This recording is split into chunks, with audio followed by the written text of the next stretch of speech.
Henry VIII's jaw-dropping farewell, unveiling the extravagance of his epic funeral.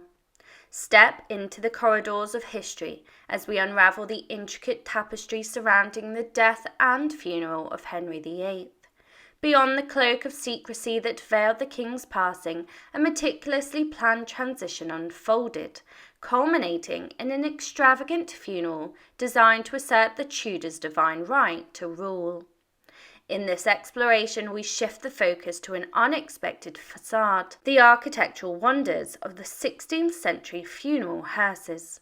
Join us on a journey through the grandeur of temporary canopies, waxen effigies, and the captivating spectacle that marked the departure of a monarch, leaving an undeniable imprint on the pages of history. The demise of Henry VIII unfolded in the early hours of the 28th of January 1547 within the regal confines of Whitehall Palace, marking the end of a tumultuous reign at the age of 55. In an orchestrated effort to ensure a seamless transition to the imminent rule of his successor, Edward V, the news of Henry's death was veiled from the public for a couple of days, disclosed only to those in closest proximity to the monarch.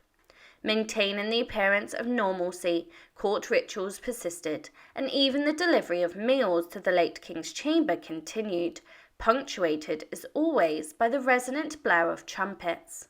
Ascending to the throne at the tender age of 9, Edward V would become the third monarch of the Tudor dynasty, his legitimacy and male lineage notwithstanding. However, a child king posed nearly as much peril to the fledgling dynasty as a female ruler. Every detail had to be meticulously managed, a blueprint laid out by Henry himself. This encompassed not only the intricate arrangements for Edward's succession, but also the grandeur of Henry's funeral, a spectacle designed to underscore the Tudors' divine right to rule England, and more subtly, to cement Edward's unassailable position. Henry, known for his self-admiration, aimed to showcase himself as a true Renaissance sovereign of the European stage. The funeral cortege that accompanied Henry's mortal remains to Windsor commenced its journey on the 14th of February, pausing overnight at Syon House. Stretching over 4 miles, the procession featured over 1,000 mounted men and hundreds on foot. The king's coffin, shrouded in golden fabric and crowned with an effigy, was gracefully drawn by 8 horses on a carriage, leaving an undeniable impression on the onlookers who lined the route. Henry's meticulous planning seemed to unfold seamlessly, a testament to his posthumous influence. Edward V's accession was marked by a carefully choreographed ceremony, per Henry's desires. Following a sermon by Stephen Gardiner, the Bishop of Winchester, Henry's coffin descended into its temporary resting place next to his third wife, Jane Seymour, also the mother of Edward V.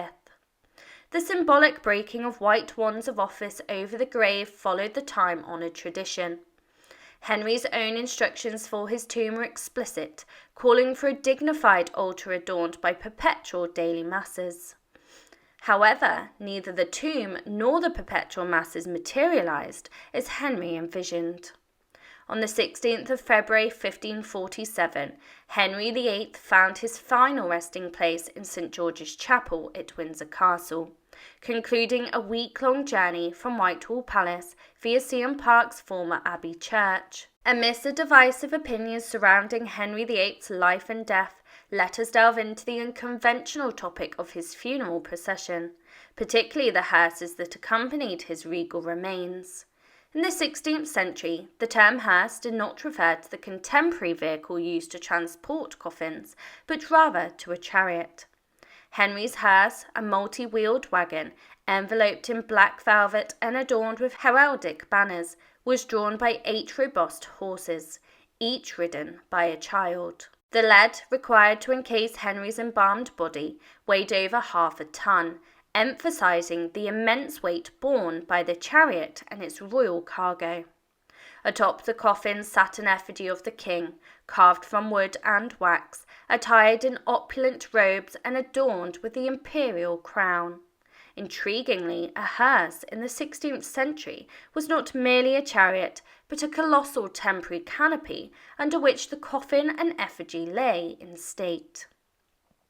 These structures, classified as architectural hearses, were surrounded and surmounted by the thousands of flickering candles, draped in luxurious black and gold fabrics, and embellished with intricate architectural ornamentation.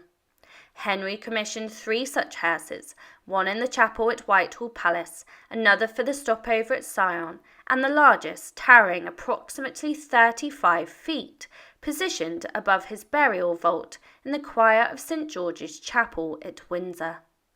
The hearses, crafted from wax, were a spectacle in their own right. Accounts revealed that nearly a ton of wax was employed for the hearse at Whitehall, 1.1 tons at Syon, and a staggering 1.8 tons at Windsor. While some of the wax was likely reserved for candles and tapers, a substantial amount was moulded into architectural embellishments for the hearse. Affixed to a supportive timber framework, the wax provided a pliable surface for carvers and sculptors, enabling the creation of intricate architectural forms within the brief span between death and burial. Although detailed descriptions of Henry's hearses are scarce, an eyewitness to Mary I's funeral, a decade later, offers a glimpse into the elaborate wax sculptures adorning her hearse. Small waxen shields and archangels of wax atop 8 great posts adorned the structure. The 8 square corners of the hearse were embellished with waxen angels, mourners and queens in regal robes. Craftsmen of the Tudor courts exhibited a penchant for constructing elaborate temporary structures using materials that facilitated swift and facile work. The waxen funeral hearses of Henry VIII stand as a testament to this practice, offering a tantalizing glimpse into a bygone era. One cannot help but lament the inability to witness such a spectacle firsthand.